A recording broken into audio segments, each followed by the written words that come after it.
আসসালামু আলাইকুম ভিউয়ার্স, আমি রুমাল আমার পেজ থেকে যে যেখান থেকে দেখছেন সবাইকে অসংখ্য ধন্যবাদ। চলে আসছি চাঁদ রাতের ভিডিও নিয়ে। আলহামদুলিল্লাহ দেখতে দেখতে ৩০ রোজার পর এবছর ঈদ হচ্ছে। আজকে আমাদের চাঁদ রাত লন্ডনে। আজকে হলো টুয়েসডে পড়েছে আর ওয়েডনেসডে ঈদ। তো ঈদের কাপড়-চোপড় ১ম এ আমি আয়রন করে নিচ্ছি। এগুলি বাংলাদেশ থেকে আমার বড় বোন আমার ছোট ২ মেয়েকে দিয়েছিল। আর এই ২ টা জামা আমি গ্রিন স্ট্রিট থেকে কিনে দিয়েছি আমার বড় ২ মেয়েকে। আর আমি পরবো অনেক আগে থেকে একটা শাড়ি কিনে রেখেছিলাম আড়ং-এ। এই শাড়িটা পরা হয়নি। তো এই শাড়িটা আমি রেডি করে নিয়েছি। এই শাড়িটা পরে নিবো ঈদের দিন। তো চলুন আমার কাপড়-চোপড় আয়রন করা হয়ে গিয়েছে। বাচ্চাদের ড্রেসগুলো আগে ইস্ত্রি করা থাকলে ভালো লাগে। তো যাই হোক মাহিমা এখানে বলেছিলাম ও খুব পছন্দ করে বাসার সবাই তিরামিসু। আমার ঈদ পার্টিতে যেকোনো অনুষ্ঠানে তিরামিসুটা খুব বেশি ভালো যায়। তো মেয়েরা এখানে বানাচ্ছে। আর এর ভিতরেই চাচার বাসা থেকে চাচা ঈদের কাপড়-চোপড় নিয়ে চলে আসছে এবং মাহিমার বার্থডে ছিল।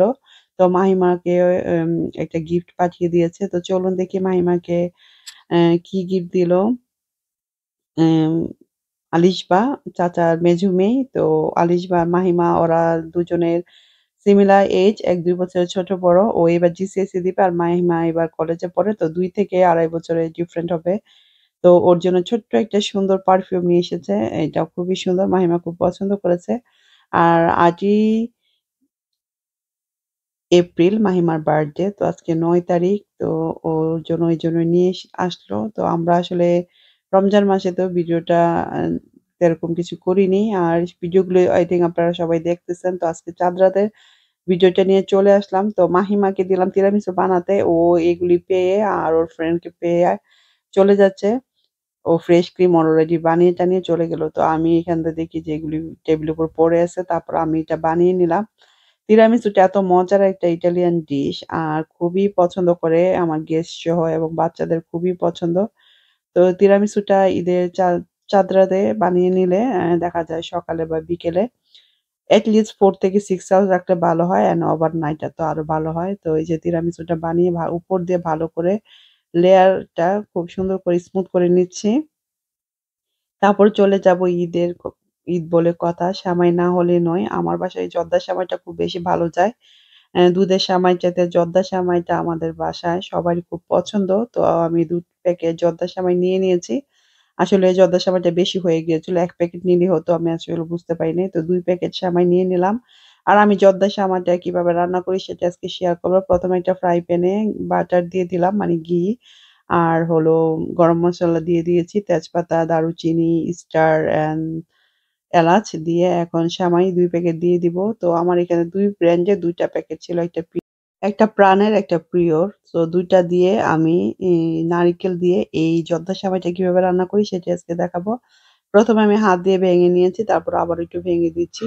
আ তো ঘিয়ের ভিতরে এই সেমাইটাকে ভালো করে একটু ভেজে নিতে হবে। আমি এখানে ২ প্যাকেট দিয়ে দিলাম। আপনারা আসলে চেষ্টা করবেন যত মেহমানই আসুক না কেন ১ প্যাকেট হলে হয়। তো আমি একটু বেশি রান্না করে ফেলেছি। আর বেশি রান্না করার কারণ হলো আমার বাসায় কিন্তু ঈদের পরেও দেখা যায় আশেপাশে প্রতিবেশীরা আসতে থাকে। তো তার জন্য একটু বেশি করে রান্না করলাম। আর এই জর্দা সেমাইটা কিন্তু ১ সপ্তাহ পর্যন্ত ফ্রিজে ভালো থাকে। স্পেশালি বাহিরের দেশে। বাংলাদেশের কথা আমি বলতে পারি না। কারণ বাংলাদেশের ফ্রিজের কথা আমি শুনি প্রায়ই যে ভালো থাকে না খাবার। তো যারা বাহিরের দেশে আছেন যদি আমার ভিডিওটা দেখে থাকেন তারা কিন্তু ১ সপ্তাহ সুন্দর এইটা বানিয়ে আপনারা রাখতে পারবেন। তো আমি ২ প্যাকেট সেমাই নিয়ে নিলাম এবং ঘি দিয়ে ভালো করে ভেজে নিবো। আমি আবারও একটু ঘি দিয়ে নিলাম আর এটাকে ভালো করে ভাজতে হবে যতক্ষণ না পর্যন্ত একটা সুন্দর ফ্লেভার না বের হচ্ছে। যখনই একটা সুন্দর ফ্লেভার পাবেন তখন বুঝতে হবে যে এটা ভাজা হয়ে গিয়েছে। তো আমি এখানে সেমাইটাকে ভালো করে ভেজে নিবো। তারপর এখানে তো ভালো করে আমার সেমাইটাকে ভেজে নিয়েছি। এখন এখানে আমি ফ্রেশ কোকোনাট দিব। আপনার চাইলে ফ্রেশ কোকোনাট অথবা আমার মতো এরকম ফ্রোজেন ফ্রেশ কোকোনাট কিনতে পাওয়া যায়। আর এটা আমি ১ প্যাকেটের হাফের চাইতে বেশি দিয়েছি। মানে পুরো ১ প্যাকেট দেইনি, একটু রেখে দিয়েছি। আর এখানে আমি ১ কাপ চিনি ১ম এ দিলাম। তারপর আস্তে, আস্তে করে চিনিটা এড করব। আর চিনি থেকে কিন্তু পানি উঠবে। তো আমি নারিকেল আর চিনিটা সেমাইয়ের সাথে ভালো করে মিক্স করে নিচ্ছি। আমার ২ প্যাকেট সেমাই রান্না করতে প্রায় 2 1/2 কাপ সুগার লেগেছে। আর হলো নারিকেল আমি আমার পছন্দ মতো দিয়েছি। আপনারা চাইলে ১ কাপও দিতে পারেন, ২ কাপও দিতে পারেন অথবা এরকম প্যাকেটে পাওয়া যায় ফ্রোজেন, এটারও আপনারা হাফ এর চেয়ে একটু বেশি দিতে পারেন। তো আমার সেমাইটাতে ঘি, সুগার এবং কোকোনাট সবকিছু পারফেক্ট ছিল। আর এখানে আমি দিয়ে দিলাম 1 কাপের মতো গরম পানি। দিয়ে ভালো করে মিক্স করে নিলাম। এখন আবারও 1 কাপ সুগার দিয়ে দিলাম। তো এরকম করে আমি অল্প, অল্প করে সুগারটা টেস্ট করে দিচ্ছি। কারণ বেশি সুইট আপনারা যেন কথা না হয়ে কইতেছেন না যায়। তো এখানে কথা বলতেছেন সে না। জর্দা সেমাইটাতে আসলে হালকা সুইট থাকলে ভালো লাগে আর কেউ কাজ নারিকেল থাকলে একটু কথা বেশি বলতে। থাকলে ভালো লাগে। তো এখন আমি একটু কেওড়া ওয়াটার দিয়ে দিব। আপনারা কেওড়া ওয়াটার বা রোজ ওয়াটার দিতে পারেন। এটা ফ্লেভারের জন্য অপশনাল। না দিলেও চলবে। তো আমার সেমাইটা এখন হয়ে গিয়েছে। দমে দিয়ে দিলাম। আর এখন আমি ৫ মিনিট রেখে নামিয়ে নিব। তো এই তো রেডি হয়ে গেল জর্দা সেমাই। ঠান্ডা হলে এটা পুরা ঝরঝরা হয়ে যাবে সেমাইটা। আর চেষ্টা করবেন মানে জর্দা সেমাইটা ফ্রাই প্যানে না রেখে একটা অন্য কোনো বাটিতে তুলে রাখার জন্য। তো যাই হোক আমার সেমাই রেডি। এখন চলে যাচ্ছি রান্নাতে। তো রান্নার জন্য ১ম এ যেটা আমি নিলাম রোস্ট রান্না করব। তো চিকেনগুলি ফ্রাই করে নিলাম। আর এখান দিয়ে আমি বসিয়ে দিলাম আ গ এখানে আমি মানে মাংসটা কষিয়ে নিচ্ছি। এখানে আমি হাঁসের মাংস রান্না করব। তো হাঁসের মাংসের জন্য মাংসটা কষিয়ে নিচ্ছি। আর এখানে আমার আজকে ইফতারিতে ছিল চাউমিন রান্না করেছি ইফতারিতে সিম্পল খাবার। এই তো সেমাই রান্না করে ফেললাম। আর ঈদের জন্য চটপটি ডালটা ভিজিয়ে রেখেছি। মানে টুকিটাকি কাজ যতটুকু করা যায়। তারপরে তো আমার মেয়ের জন্মদিন এবং ঈদ ২ টা মিলিয়ে ফ্লাওয়ার এনেছিলাম। তো ফ্লাওয়ারটা আসলে ফ্লাওয়ার বাসে রাখা হয়নি। এটা ইফতারির আগে আমি এগুলি কাজগুলি শেষ করতেছি। কারণ আজকে যেহেতু চাঁদ রাত, অনেক কাজ করতে হবে। মানে হাত-পা একদম চলতেছে না। আমার তো অনেক কাজ করতে হয়। ক্লিন করা, রান্না-বান্না করা। এটাই আসলে একটা সংসারের মানে মাদের কাজ। একটা সময় তো খুব এনজয় করেছি। আর এখন হলো যে আমার এনজয় চলে যায় বেশিরভাগই দেখা যায় চাঁদ রাতে এই রান্না-বান্না বা ঘর ডেকোরেশন এইসব করতেই। আর আমার মেয়েদেরকে দেখি ওরা খালি মেহেদি পরা, সাজুগুজু করা আর রিল্যাক্স। এটা হলো মেয়েদের জীবন, তাই না? একসময় আমরা এরকম খালি মেহেদি দিয়ে বসে থাকতাম। আর আমার মাকে দেখতাম সবসময় রান্না-বান্না করা, এটা সেটা ঘর গুছানো, স্পেশালি দেখা যেত চাদর চেঞ্জ করা, তারপরে কটন চেঞ্জ করা, তারপরে সোফার গদিতে নতুন কুশন লাগানো এইগুলি কাজ থাকতো ঈদের দিন চাঁদ রাতে মাদের। আর আমরা দেখা যাইত জামাকাপড় কি পরবো না পরবো সেটা নিয়ে তো গবেষণা চলতই তার সাথে ছিল যে মেহেদি কখন দিব, মেহেদি দিয়ে বসে থাকবো। আর এখন মেহেদি দিতে পারি না। কারণ এখন মেহেদিগুলো এরকম হয় যে একটু আগে দিয়ে রাখলে ধোয়া পাকলা যেহেতু করি নিজেরাই, মানে মেহেদিগুলো কালার নষ্ট হয়ে যায়। তার জন্য চেষ্টা করি একদম সবকিছু শেষে মেহেদি দেওয়ার জন্য। তো অনেকেই হয়তো মেহেদি আগে দিয়ে দেয় কিন্তু আমার মেহেদি থাকে না। কারণ আমি একা কাজে মানে বেশি রান্না-বান্না করি হয়তোবা ওয়াশিং আপটা বেশি করা হয় আমার। তো এর জন্য দেখা যায় আমি মেহেদিটা একদম রাতে পারলে দেই, না পারলে নাই। অনেক ঈদে তো আমি দিতেই পারি নাই কারণ টাইম পাইনি। আর আমার কাছে মনে হয় ঈদের দিনে যদি নিজের বাসায় কেউ আসুক আর না আসুক আমার ঘর গোছানো টিপটপ থাকবে, রান্না-বান্না টিপটপ থাকবে। ঈদের দিন সবাই সবার বাসায় দরজা খোলা থাকে। কেউ খাওয়ার জন্য অ্যাকচুয়ালি আসে না, দেখা করার জন্য আসে। বাট আমি সবসময় চেষ্টা করি আমার গেস্টরা যেন খালি মুখে না যায়। আমি সবসময় খাবার-দাবার রেডি করি। সেটা দুপুর হোক, সকাল হোক আর রাতে হোক আমি সবসময় ঈদের দিন কেউ আসবে বলে রান্না করব এটা কখনো হয় না। আমি সবসময় রান্না করি। আমি ধরেই রাখি মেহমান আসবে। সেটা অ্যা আত্মীয়স্বজন হোক, পাড়া-প্রতিবেশী হোক, গেস্ট হোক, ফ্রেন্ড হোক, ফ্যামিলি হোক যেই কেউ আসতে পারে ঈদের দিন। আর মানে এটা হলো যে আসল নিয়ম আপনার বাসায় কেউ বলে আসবে না ঈদের দিন। আপনার নিজেরই প্রস্তুত নিয়ে থাকতে হবে। বাট অনেকে শুনি, "আপনারা আসবেন তাহলে রান্না করব।" এটা একদম মানে খুবই বাজে একটা অভ্যাস যে আমি আসবো তাতে রান্না করবে, না হলে তারা রান্না করবে না। এটা আমার কাছে একেবারেই ভালো লাগে না। আপনারা কি বলেন ভিউয়ার্স? ঈদের দিন কি কেউ খাওয়ার জন্য যায়? তা তো না। তাই না? খাওয়ার জন্য কেউ যায় না। কিন্তু সবাই সবার বাসায় একটু সেমাই পায়েস রান্না করে যে কেউ যেন খালি মুখে না যায়। এটাই হলো ঈদ। ঈদের দিন সবাই শত্রু, বন্ধু হয়ে যায়। ঠিক আছে? ঈদের দিন এরকম একটা দিন যে শত্রুকেও আপনার বন্ধু মনে করতে হবে। তাই না? তো যাই হোক এই হলো আমার ঈদের রোস্টটা রেডি করে নিলাম। আর ছোট্ট একটা বোতলে আমি ভরে নিলাম। আমি অনেক জায়গায় দিব একটু, একটু করে। তো এটা লুক সো প্রিটি। আর এখন ফ্রেশ ফ্লাওয়ার কি আনবেন? এত এক্সপেনসিভ হয়ে গেছে যা বলার বাইরে। একটা সময় ফ্লাওয়ার খুবই চিপ ছিল যে এনে অনেক ডেকোরেশন করা যায়। বাট নরমালি বর্তমানে এ একা মানে একা একজনের রোজগার দিয়ে সংসার চালানো অনেক টাফ হয়ে গেছে। তারপর হইছে যে দৈনন্দিন জীবনে খাবার-দাবারের এত চাহিদা, এত এক্সপেনসিভ যা বলার বাহিরে। ফুলের কথা বাদই দেন। অনেকে হয়তো বলে ফুল তো শৌখিন, ইয়েস শৌখিনতা ফুল। বাট যাই হোক আমি একটা ফুল নিয়ে আসলাম। বাট একটু সুন্দর ফুল আনতে গেলে ৳১৫-৳২০ নিচে না। তো যাই হোক আজকে আমাদের ইফতারিতে ছিল চাউমিন আর এখানে আমি হ্যালোমিন চিজটা ভেজে নিয়েছি। বাচ্চাদের খুব পছন্দ। তো এটা ইফতারি করে আমি ইফতারির টাইম হয়ে গেছে তো যারা হ্যালোবিন চিজটা ইফতারির আগে না ভাজলে এটা খেতে ভালো লাগে না। তো আমি একদম হালকা করে সুন্দর ব্রাউন করে ভেজে নিলাম। হাঁসের মাংসটা রান্না হয়ে গিয়েছে। ইফতারিও শেষ করে ফেললাম। হাঁসের মাংসটা একদম পানি ছাড়া কষিয়ে রান্না করেছি। খুবই মজা হয়েছে। সবাই বলেছে এই ভিডিওটা আপনারা দেখতে পারবেন ঈদের পরের দিন। তো যাই হোক পাশের বাসা থেকে ইফতারি পাঠিয়েছিল এক ভাইয়া। অনেক মজার ইফতারি। আ তো এই যে আমাদের চাউমিন আর হলো ওই তরমুজ কেটে নিয়েছিলাম আর ভাইয়া হালিম পাঠিয়েছিল। এগুলি চাঁদ রাতের ইফতারি ছিল। মানে যত শর্টকাটে রান্নাবান্না করা যায়, খাওয়া যায়। কারণ এত কাজে বিজি থাকি যা বলার বাইরে। খাওয়া-দাওয়া শেষ। এখন চলে আসলাম টেবিল ডেকোরেশন এ। Shein থেকে অনেক কিছু আমি অর্ডার দিয়েছিলাম নতুন। তো সেগুলি আপনার সাথে শেয়ার করা হয়নি। হয়তো নেক্সট ভিডিওতে আমি শেয়ার করব। ভিডিওটা করে রেখেছি।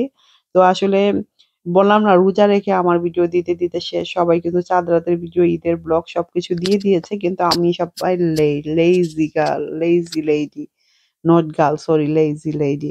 সো আমি গোল্ডেন কালার দিয়ে সাজাবো। তো আমার এই যে গ্লাসগুলো শ্যাম্পিয়ানের গ্লাসগুলো বের করতেছি এগুলো বাংলাদেশ থেকে আনা পুরা জগের সাইডটা সহ সবকিছু আগে আমি ওয়াশ করব চাঁদরাতে এবং সব গোল্ডেন কালার কাটলারিস গুলো নিয়ে নিলাম। ছোট স্পুন, ৪ স্পুন এগুলি তো খুব কাজে লাগে। টি স্পুন, ৪ স্পুন তারপরে ফর্ক, নাইফ সবকিছু আমি আজকে গোল্ড কালার দিয়ে সাজাবো। বাংলাদেশ থেকে এনেছি আর এগুলি যদি না সাজাই তাহলে তো নয়। সবার আগে যেটা করব এগুলিকে ওয়াশ করব ভালো করে আমার যেহেতু এগুলি খাবে তো সবার আগে এগুলিকে আমি সিঙ্কে নিয়ে যাই ওয়াশ করে নেই। তো আজকে আমার ইচ্ছা আছে একটু ডিফারেন্ট ভাবে রুমটাকে ডেকোরেশন করব যে সবকিছু কিনেছি।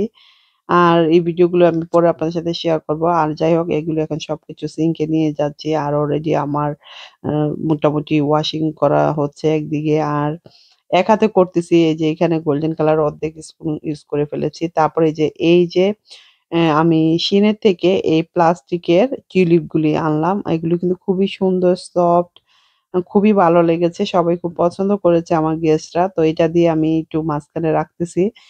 ৬ পিস থাকে, ৬ পিস করে বিক্রি করে। তো আমি ২ টা প্যাকেট নিয়েছিলাম ১২ পিসের।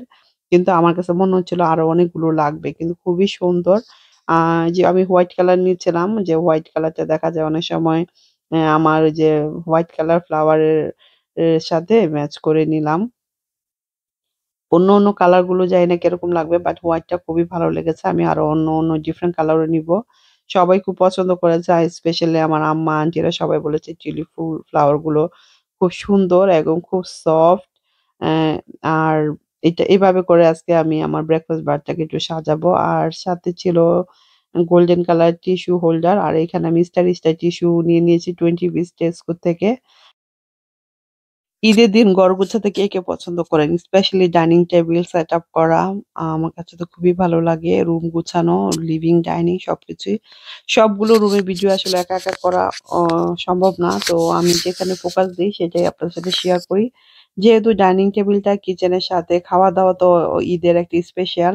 আর খাওয়া-দাওয়ার সাথে যদি একটু ডেকোরেশন না হয় তাহলে তো একটুও ভালো লাগে না সাদামাটা। আমি একটু ডিফারেন্ট ভাবে আমার টেবিলটাকে সাজাচ্ছি। নেক্সট ইয়ার হয়তো আরেকটু ভালো করে সাজাতে পারবো। কারণ এখনো অনেকগুলো জিনিসপত্র এখনো হাতের কাছে এসে পৌঁছায়নি। হয়তো নেক্সট ইয়ার এগুলি সব হাতের কাছে পেলে আরেকটু ভালো করে গুছাতে পারবো। তো ঈদের জন্য স্পেশালি এই সবকিছু আমার নতুন কিনা যেই ডেকোরেশন গুলো আমি এই যে ক্লথ, ফ্লাওয়ার, ভাস এভরিথিং আমি নতুন কিনেছি। আর এই রমজানের এই রোজা শেষে এই গানটা না শুনলে কি জমে? জোরে সাউন্ড দিয়ে রমজানের রোজা শেষে এই গানটা ছেড়ে কিচেনে কাজ করতেছি। ছোটবেলায় এই গানটা যে এত শুনতাম, আমার মামা, খালারা কাছাকাছি ছিল। আমি হয়তো এক হাতে মেহেদি দিতাম মামার বাড়ি, আরেক হাতে গান শুনতাম খালার বাড়ি। আরেক যে বাসায় আসতাম মানে ৫ মিনিটের ডিসট্যান্স ছিল আমার খালা-মামাদের বাসায়। আমরা তো ঈদের দিন গেলে মানে আমি আর আমার একটা মামাতো বোন ছিল মারিয়া। আমরা দুজন হাতে দিয়ে খালি গানটা শুনতাম পুরা রাস্তায়। বাংলাদেশের প্রতিটা ঘরে এই রমজানের রোজা শেষে এলো খুশির ঈদ। এটা মানে ধামাকা একটা চলতো। মানে সেই ঈদটা মানে এখন আর হয়তো পাওয়া যায় না। যে ঈদটা আমরা ছোটবেলায় উপভোগ করছি। যাই হোক আমার স্পুনগুলো সবগুলো ওয়াশ করে এখন ড্রাই করে নিতে হচ্ছে। কারণ এগুলিকে বেশিক্ষণ ওয়াটারে ভিজিয়ে রাখা যাবে না। আমার ডাইনিং টেবিলটা সেটআপ করে নিয়েছি। আর সকালে বাকি কাজগুলো করব। কারণ এখন সো টায়ার্ড প্লেট-টেলেট দিয়ে তারপরে নেপকিন দিতে হবে, অনেক কিছু দিতে হবে। এখনো শেষ হয়নি কাজ। তো তো একটু করে ফারিয়াকে ডেকে এনেছি। "ফারিয়া তুমি আসো একটু হেল্প করো মাম্মিরে, আমি আর পারতেছি না।" আর এই রোজগুলো এখন নিয়ে উপরে যাবো। কারণ উপরেও ডাইনিং রুমে রাখবো। তো ফারিয়ারে বললাম, "সবকিছু নিয়ে যাও উপরে।" কিচেনটাকে অফ করে দিয়েছি, লাইট অফ করে দিয়ে এখন আমি আর ফারিয়া উপরে উঠবো। ফারিয়া হাতে মেহেদি দিবে, আমিও মেহেদি দিব। তো দেখা হচ্ছে সকালবেলা। তো উপরে চলে যাচ্ছি। উপরে যেয়ে কি করি চলুন একটু দেখাবো। উপরে যেয়ে আমি রাত ১২টা বাজে। হাতে একা একাই মেহেদি দিয়েছি, পারি না। যাই হোক দিতে চেয়েছি বাট হাত এত ড্রাই হয়ে রইছে, ওই যে ওয়াশিং আপ করছি, লোশন দেওয়ার দরকার ছিল। তো এই তো মেহেদি দিলাম।